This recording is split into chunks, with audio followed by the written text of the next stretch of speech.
Olá! Hoje a gente vai mergulhar de cabeça no relatório de dezembro de 2025 do Fundo Imobiliário RBRD11.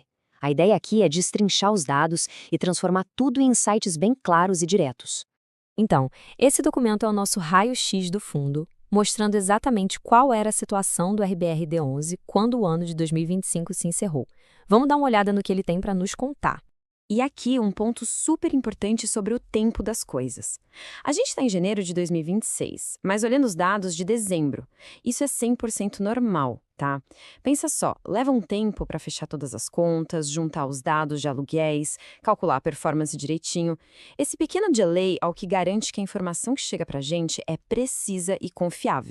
Bom, o nosso roteiro por este relatório vai ter 5 paradas principais. A gente começa com os números mais quentes, depois dá uma espiada nos imóveis, mergulha nas finanças, entende o cenário econômico geral e, no final, amarra tudo com as conclusões mais importantes. Certo, vamos direto ao que interessa. Aqueles números que brilham na primeira página do relatório e que todo mundo olha primeiro.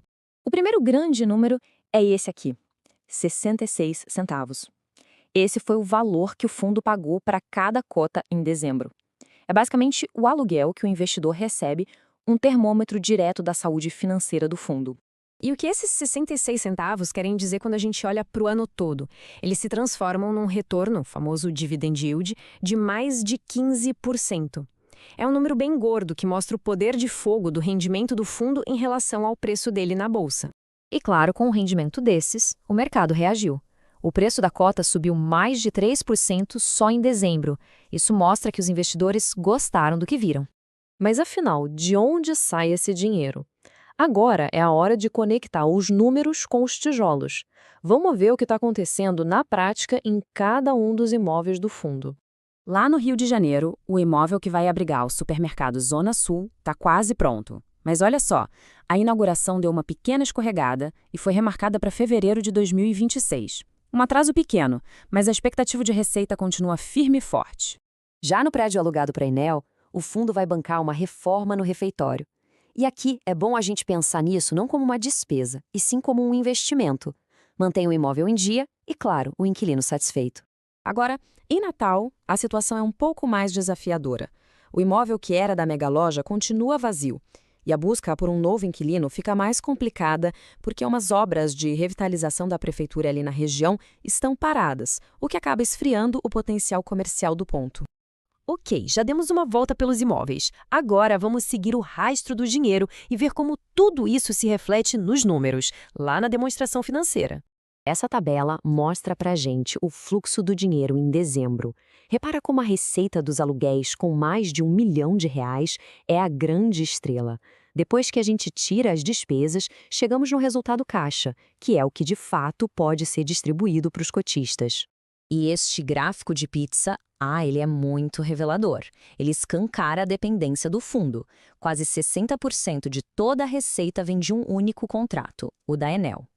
Isso dá uma previsibilidade enorme, claro, mas também acende aquele alerta sobre concentração, né? E aqui talvez esteja o ponto mais curioso do relatório. Dá uma olhada nessa diferença. O valor patrimonial de cada cota, ou seja, o valor que ela deveria valer com base nos ativos, é de R$ 65.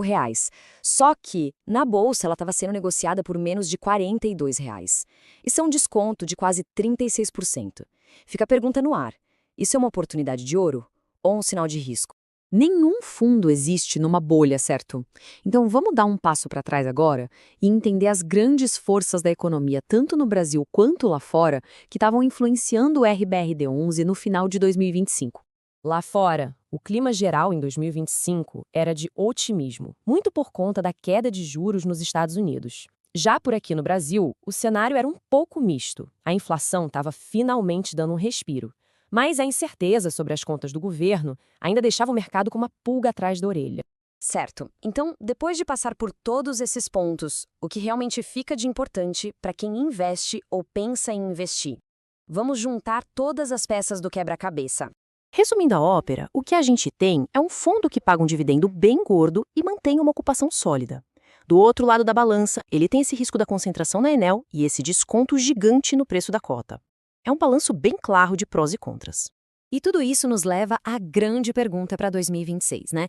Com esse desconto enorme em relação ao valor dos seus ativos, será que o mercado está prestes a reconhecer o valor do RBRD11? Ou os riscos envolvidos vão continuar justificando esse preço mais baixo?